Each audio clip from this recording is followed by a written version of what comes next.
going to recap Bash in Berlin. Josh is going to talk AEW All Out. I don't want to spend a ton of time on Bash in Berlin. I thought it was, again, a very good show. As always, it seems with these premium live events. We talked about the Kevin Owens heel turn last week, Josh. I was begging for it, even when it was happening. Sadly, it did not happen. I do think that hopefully Kevin Owens does turn heel this coming Friday, the last Friday night ever on Fox for SmackDown. Close out that era with a big moment. I thought Gunther and Randy Orton was just an absolute classic. I know you said you haven't watched Bash in Berlin, but go back and watch that match. I thought it was a phenomenal masterpiece of a encounter with Randy Orton and Gunther. Very little interference. I thought Cole and Wade Barrett on commentary did a really good job at pointing out that Charles Robinson, the official, veteran official, he let a lot of things go in that match. And I also love the direction they're going now post Bash in Berlin, running back Gunther and Sami Zayn. I think that's a very interesting match for Bad Blood.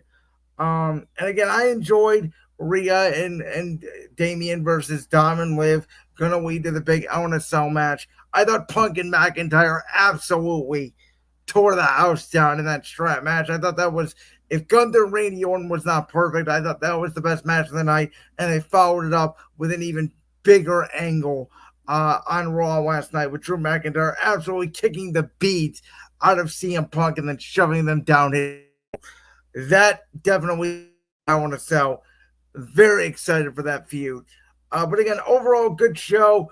Nothing too out of the ordinary. Just a good classic 3-hour PLE. Get in, get out. Very entertaining Saturday afternoon. Okay.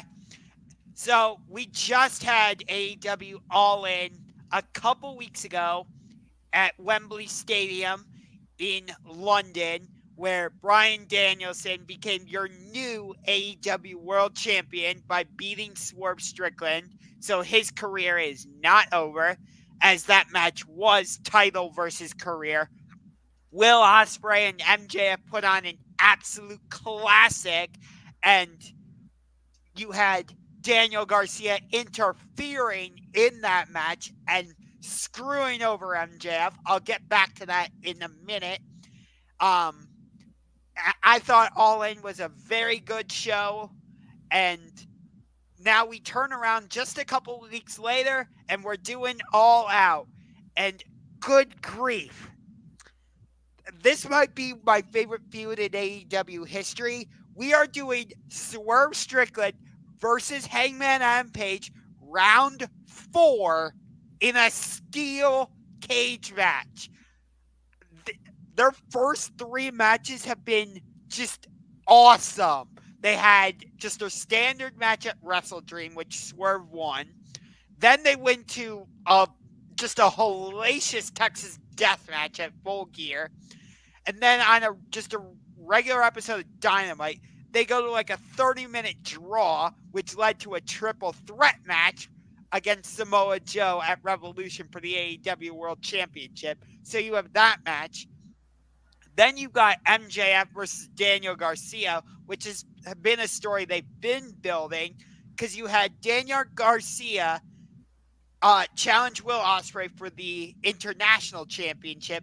MJF asks Daniel Garcia if he can be in his corner. MJF basically cost Garcia that match by saying, use the Dynamite Diamond Ring, which apparently was actually stolen in England. I don't know all the details on that. And basically at the end, MJF just destroys Daniel Garcia. He gives him like a second rope, not a tombstone. It was like a pile driver of some sort. And now they're going to have a singles match at All Out. You got Statlander versus Willow Nightingale in a Chicago street fight. Bryan Danielson is defending the AEW World Championship against the scapegoat, Jack Perry. I think that's because they're doing that pay-per-view in Chicago, and it ties into the whole CM Punk thing. But yeah, All Out's going to be a very good pay-per-view. It usually delivers.